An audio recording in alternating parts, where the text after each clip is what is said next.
Kuya, pabili po. Yes, ma'am. Pandesal po. Ilan, ma'am? Tatlo lang. Okay, coming up, ma'am.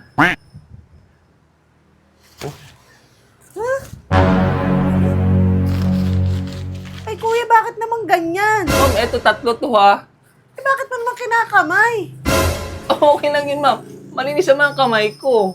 Nagugas naman ako kahapon. Ay, ano ba naman yung kuya? Sana gumamit ka man lang ng tong. Di ba may tong ka? Oo, itong nga pa. Eto pala, ma'am. Wait lang, ma'am. Ang kati. Ano ba yan? Eh, ma'am, ito kasing tong ay pambuka ko ng lalagyan, oh. Ay, di ba na nga, kuya? Akin na nga. Ay, eto, ma'am. Tatlo yan, ma'am, ha? Ay, kuya, bakit naman ganito? Ano, ma'am? Ba't parang puro pandesal lang to? Di ba malunggay with cheese pandesal yan? Parang wala pang Wala cheese pa ba? at saka parang walang malunggay. Ay, sorry, ma'am. Sorry, ma'am. Hina ulit, ma'am. Hina. Yan, kuya. Sorry, wala pala.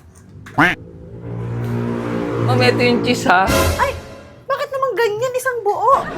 Kaya yun na lang, ma'am. Bakit ang magpapalaman? Asa nga pala, ma'am, ito yung...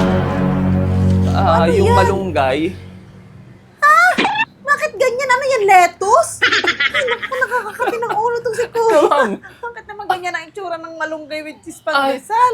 Healthy naman to, ma'am. Huwag kang mag-alala. Ano ako, kambing? Lagay ko na dito, ma'am. Napasakit ng ulo to.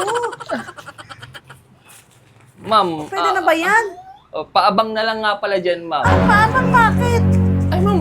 Basahin mo, ma'am. Rolling malunggay cheese pandesal? Oo, ma'am. Ano yun?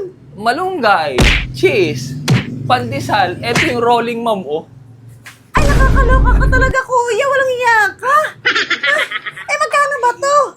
Ano, ma'am? 180 na lang. Ano ka?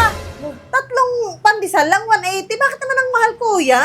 Ay, ma'am. Mahal ang melted cheese ngayon. Tapos tinakaw ko pa yung malunggay sa kapitbahay Ano ba naman namin. yan, kuya? Hindi na ako bibili.